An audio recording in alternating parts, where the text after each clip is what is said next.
Adam Rittenberg here with Big Ten Commissioner Jim Delany after the league's administrators meetings here at the league headquarters. And Jim, a lot of talk obviously about the changing in governance and the proposals out there. What details do you think still need to be worked out, and how aligned are you and maybe some of the other major conferences on what needs to change and how urgent it is to make changes? You know, I think conceptually people understand that there's some level of autonomy that is in order.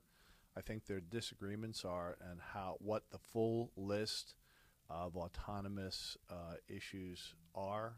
We've gotten some clarity, but we need some more clarification. The other issue is about process. What sorts of majorities will be required to make change? Most of what we'd like to undo and redo was passed by a simple majority of NCA members, and we're hopeful that we can identify a process for making change that both reflects a majoritarian approach but also is not such a high bar that would make reform difficult to deliver. You talked a lot of the ADs talked this week about student-athlete welfare and getting them more involved in the process from a voting standpoint. Where do you see that going? And then you also talked about the time that they spend on their sports and maybe some changes that need to be made there. Yeah, well, you know, I think there are going to be a number of different commissions, committees, and boards. So I think they'll have some representation on each of those national committees, commissions, or boards.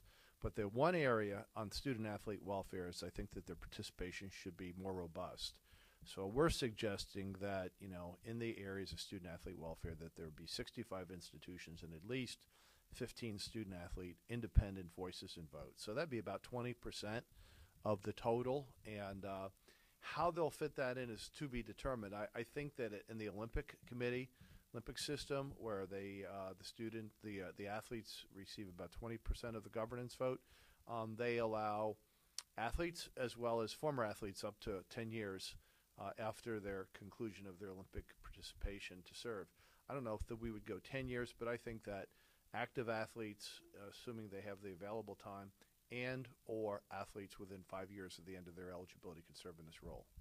How is the league helping its members with future football scheduling, especially with the move to 9 conference games? Well, you know, there are fewer non-conference games to schedule when you have 9. So we've gone from, 14 times 3 to 14, from 14 times 4 to 14 times 3. So there are fewer games to do on their part. On the other hand, these are local issues. There is an exchange of value, or is it home and away, or is it a game that doesn't get returned? And so, what we try to do is, not broker anything, but monitor everything to see that people are moving in the direction of creating high-quality schedules, not only for the college football playoff, but also for the fan base and for the athlete and for the presentation of the best possible product on behalf of the Big Ten. Would you be open to the possibility of Big Ten teams playing one another in non-conference games, even though they'd be in the same conference? I wouldn't be opposed to it. I mean, I think it would be logistically challenging. I think it would be interesting. And I think we're at the very beginning of any discussion about that. I think that naturally speaking, we're going to have 9 games. People are going to be looking for non-conference opponents against people from conferences that are like ours, and then I think that there's always creative ways to create other games, but I think that that's going to be maybe down the road a little bit. It's not. I don't think it's necessarily an issue that's ripe for decision making now. And just lastly, you said that the future football championship game sites are upcoming potentially announcement. Where do you see that game going and evolving in the future here in the Big Ten? Well, that's why we have an announcement to make an announcement, and I hopefully in the next couple of weeks we'll have that. But I think it'll be a central location. We've been in Indianapolis for 3 years. We're contracted for 2 more. And like I say, I think shortly after our presidents meet, we'll have the decision.